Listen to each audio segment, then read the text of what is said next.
Hello, I hope all is well. I'm sure you've seen Line6 have, upcoming release of the fantastic looking Helix Stadium. I thought I'd have a quick look at this in terms of my takeaways and especially the impact it will have on the digital modeling space. So I'll link to the Line6 website for the Helix Stadium in the description below, along with a really well done video as an overview of the unit and the features. There will be cuts of said video within this one. So thanks Line6 for making that video. Now something I think that Line6 have really done well on this one. I mean, the unit isn't released yet, but what they've talked about in terms of features is that they've really thought about the user experience. And also all the Helix users over the past 10 years that will still be using the unit and will progress to this unit and upcoming architecture, if that makes sense.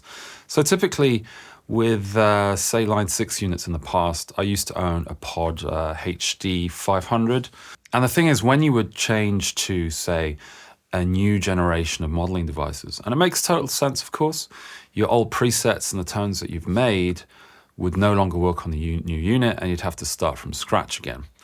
And the thing with the Helix Stadium, it's completely backwards compatible with all those old presets that you've made, maybe preset packs that you've bought online and things like that. They're still usable and they'll still work in the new unit. And there might be some changes in terms of, say, the cab block or things like that. But typically, you can basically load a preset that you've made, maybe tweaked over 10 years at this point, and to perfection, and then simply load it up into the new unit and it'll still work fine. Now, along with backwards compatibility, they've also got some very forward-thinking sort of features, especially on the hardware level, thanks to like this Nexus connectivity or this Nexus connector that they have on the unit, and it can connect out to a box in which you can connect your existing, say, Variacs, or it has the AES L6 link along with some other connections. And I think you can also daisy chain this to other units as well to sort of multiply the kind of inputs or outputs that you might want to have with the actual unit itself. So some really powerful tech that's in there, but always with this idea of like, we have existing users who have existing hardware, existing presets and things like that, that they might want to use on the newer unit. Now, something that I wasn't expecting at all was this showcase command center feature that they have on the unit itself. So from what I've understood, in essence, you could have the Helix Stadium that is basically controlling your stage setup. So for example, our band, we use a laptop, and I think many bands might do this as well, where they have, say, a laptop rig that is controlling your whole stage setup. It's sending out MIDI commands to digital devices that are changing presets, changing tones and things like that, as well as playing backing tracks, and also sending out a click track to everyone who has, say, in-ears. And my understanding of this is that you can load all these different tracks, or say these different tracks within your Helix Stadium per se. You can set automation points so that it will, say for example, you have tracks loaded up, you can say, I want it to change tone in this preset, I want it to change to this or to that at certain specific points within the Helix, and it will all do that from your floor unit. So the idea of, maybe you don't have to take your laptop to a gig. Personally, I don't think that's going to happen anytime soon. Basically, given how easy it is or how straightforward it is when you've already got a session loaded up. You've done all the work within, say, Ableton, Logic, or maybe another DAW. And from that point, you can easily set up within the DAW, that is, your session, and then just do the inputs and outputs as you see fit. And it's a lot easier to navigate. So while this is, I think, a very interesting feature to have, I'm very curious to see on the implementation of this and how easy it will be to actually do the actual editing. Say, not necessarily just on the device, but if that has connectivity with, say, apps and things like that, so that you can, say, import sessions from, say, Ableton. I mean, this is going a bit far, maybe from Ableton Logic, or maybe from another DAW, which I doubt it, but that it has some kind of software where you can recreate the same thing as you would in a DAW, but then completely load it on the Helix Stadium, which means that you don't have to take a laptop or something else with you to a gig, and then you can control everything from the actual Helix itself. One thing that I thought in terms of sort of a changing point almost with, say, digital modeling in mind is that they have this thing called the hype knob, or it's a hype control.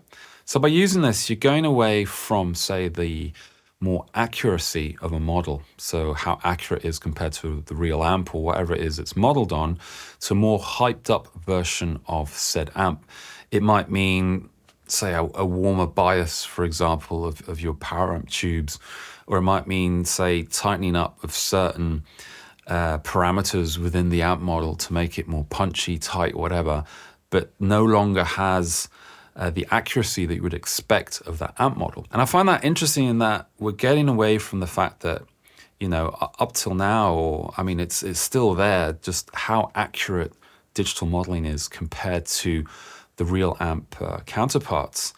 And here's an example of like, yes, there is that, but you can also go away from that and push things more into this pushed direction. So you're deliberately going away from the accuracy of real amp modeling and going more towards something that is simply more tone-based, feel-based, you know. And the thing is, you don't know how the amp really feels and reacts in the room, or when it was modeled, profiled, captured, or whatever.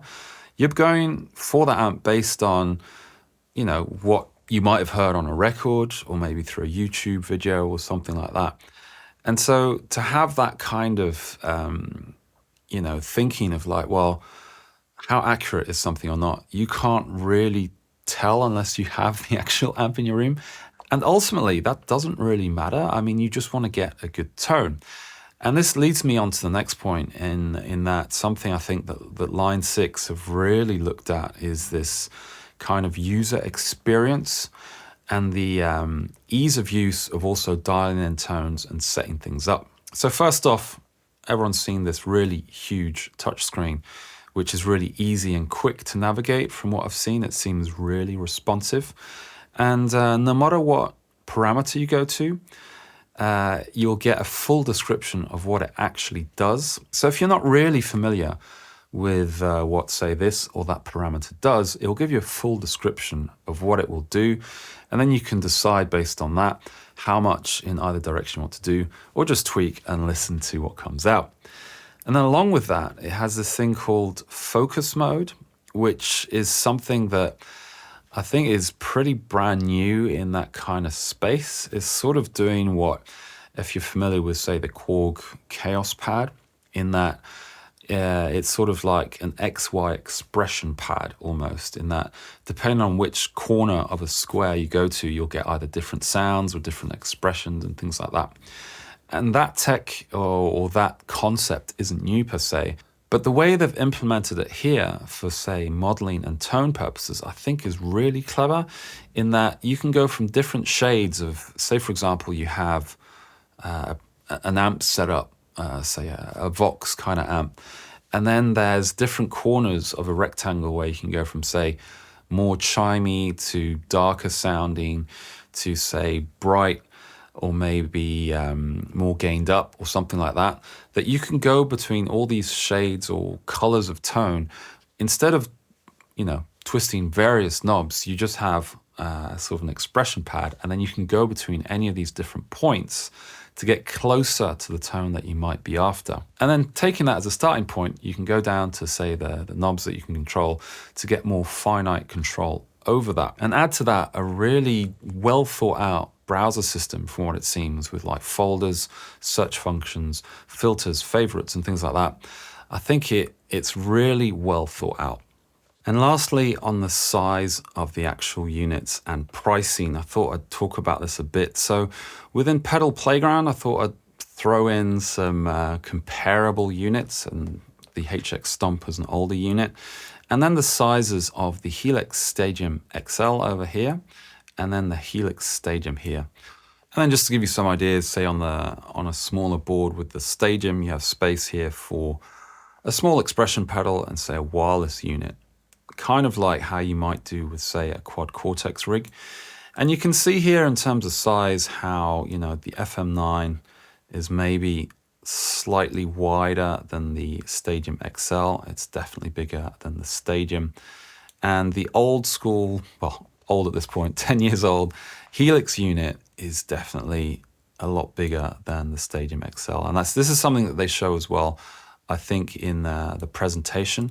But it can help sometimes to have this kind of overview in front of you to see, okay, this is how the sizes would match up on an actual board. One of the things that I think people are talking about as well is just the pricing of this.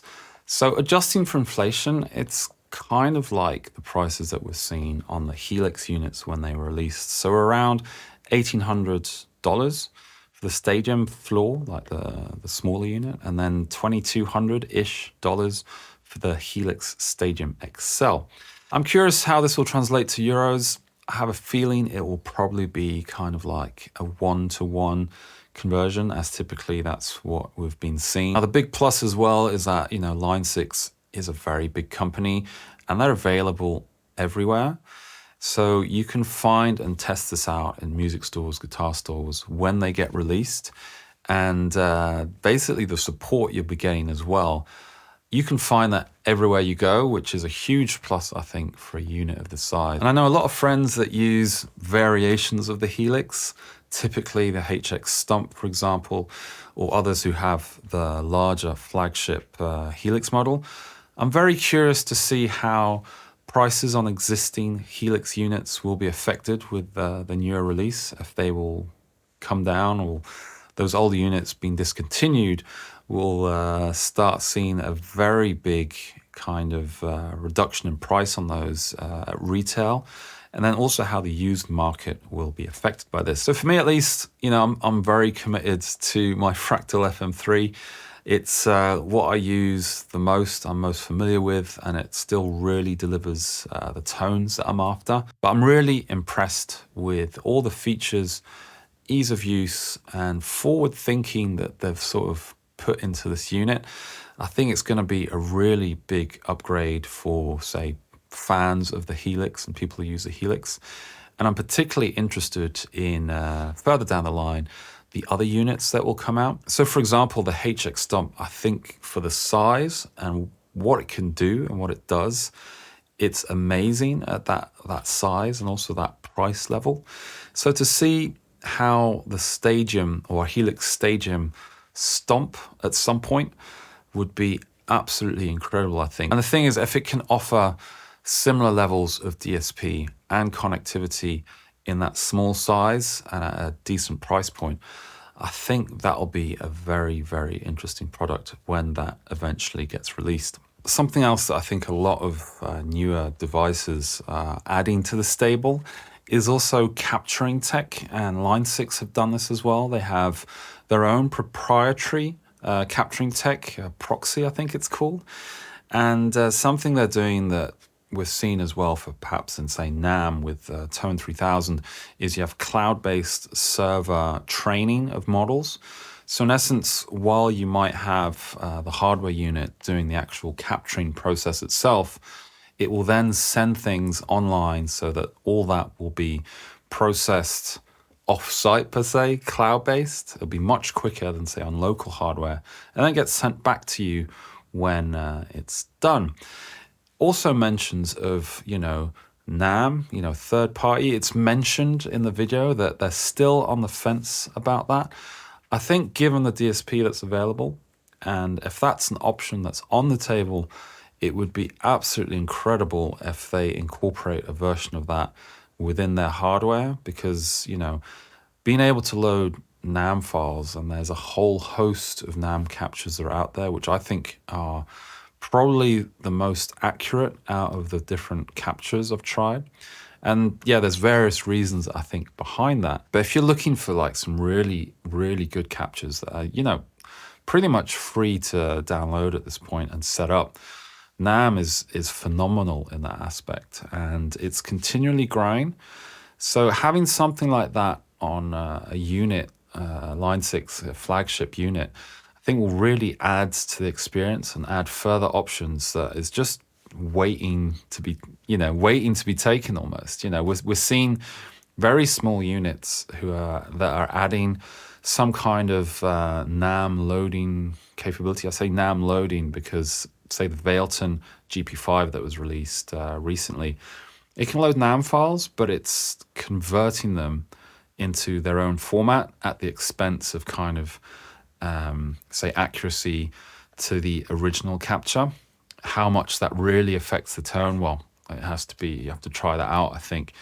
But it's not the same as just, you're loading the exact same file. So there's some conversion in there.